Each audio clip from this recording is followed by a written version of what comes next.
Free Iraq. Free Somalia. Free Palestine. Free Palestine. And I want, before I leave, I want to invite you all to an event.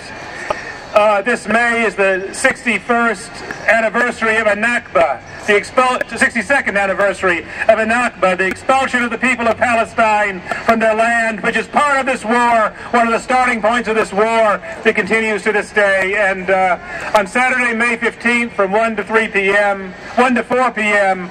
at the Bath Avenue Islamic Center in Brighton Beach, in Bensonhurst in Brooklyn, we will have a commemoration event. And I have only one copy of the flyer on me, but if you can come that day, please do. 1 to 4 on Bath Avenue, the Muslim American Society, Saturday, May 15th. Thank you. Okay, this is going to be our closing comment. First up, so I don't forget, at the table behind you, we have some copies of an informational CD. It's an audio CD that we put together many months ago on Aafia's case.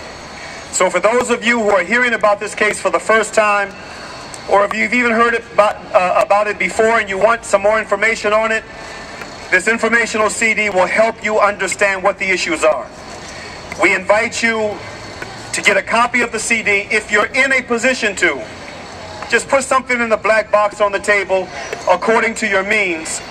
It helps us to produce more and also to finance this other work that we're doing. If you don't have anything to put in the box, you can still get a CD. Just take one CD, please. And you're free to duplicate that CD as much as you like and give it away. Each one reach at least one with this information. What I also want to say is this. While the train mishap was no doubt a factor in the fact that there were not more people here, it's not the whole story. The reason why the majority of folk that should have been here are not here is because of fear. The Muslim community especially is afraid. And I, as a fellow Muslim, I'm going to admit this. Our community has been engulfed in a prison of fear ever since the attacks of 9/11, because of the way this tragedy has been used against our community first and foremost. Muslims are afraid. We talk about faith, just like the Christian community talks about faith. The Jewish community talks about faith. Other religious communities speak about the importance of faith and the importance of having faith in God, and on the basis of that meeting challenges. But it's one thing to talk it, and it's another thing to live it. Right on. Over the past few weeks, I have been to many masjids and centers in this city. Some of them very large. And I do believe that, because early on we were beating the drums for this mobilization being early in the morning, at 8 o'clock in the morning, there probably were some Muslims who were still operating on that time frame, who hadn't got word that we moved it to 12 noon. There were probably some Muslims that came here early this morning thinking that there was going to be a mobilization and left. And for those who did, we're going to offer our apologies and do better next time. But the reason why we made the change is because initially Aafia was supposed to be sentenced today, and we wanted to have the start of this mobilization to correspond with her being sentenced. We wanted people out here before she was brought to the courthouse for sentencing.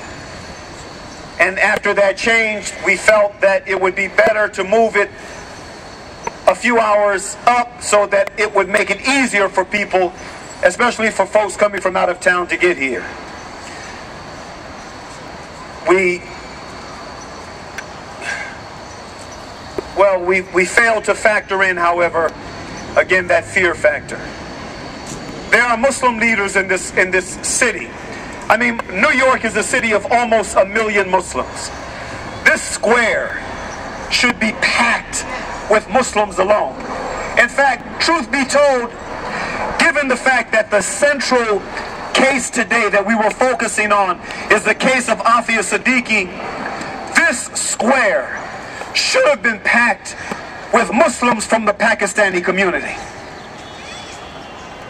And then all of the other Muslims, the African American Muslims, the African Muslims, the Arab Muslims, the Turkish Muslims, the Albanian Muslims, all of the other Muslims should have been on the periphery of the Pakistani Muslim community that was here in support of one of their own. There have been massive demonstrations in Pakistan. That's right, where are they? Where are they? Inshallah ta'ala, between now and next month when we meet again, we're going to have a mobilization every month until Aafia is released. Every month until Aafia is released. Every month. The next month we're going to have it on a Saturday. And the reason why we're going to have it on a Saturday, we want to make it even more easy. Especially for people that are coming long distances, we want to make it easy for them to get off work. Oh, well, for those who work in offices, most of them will be off work. And we want to make it easy for people coming long distances. So the next one was going to be on a Saturday. We're going to use this as a way of mobilizing the community and really reaching out, beating the drums far and wide. This time around, we expect the Majlis Ashura of New York City to do more than they did this time. This time we expect ICNA, the Islamic Circle of North America. We expect ISNA. We expect MPAC, the Muslim of Public Affairs Council. We're hoping that the Council on American Islamic Relations CARE. All of these organizations should be helping us to beat the drums for this sister in this case. But if they don't, we're going to go around them. And so we need you to help us do that. We need you to help us do that.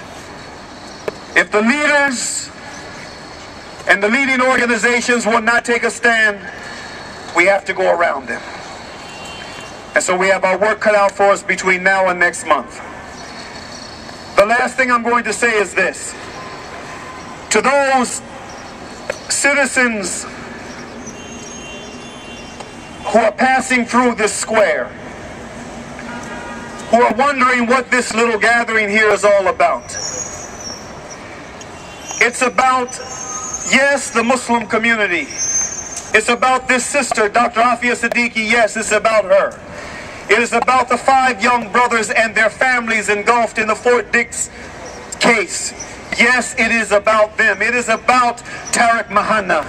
It is about the Newburgh 4.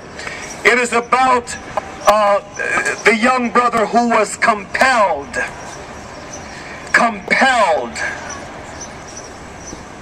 to enter into a plea agreement with the government because he was held for 3 years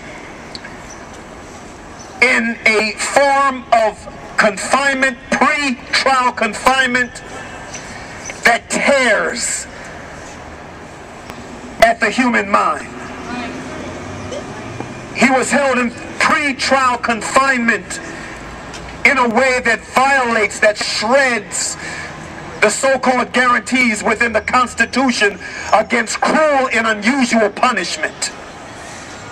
Before even going to court and being found guilty in a court of law, pre-trial, he was held under Guantanamo-like conditions in the United States of America. Fahad Hashmi. And after 3 years of isolation, after 3 years of no human contact except with his jailers, which does something to the mind of a human being, even to an animal. When I don't even go to the zoo anymore because it makes me feel heavy-hearted to see even animals caged for our amusement.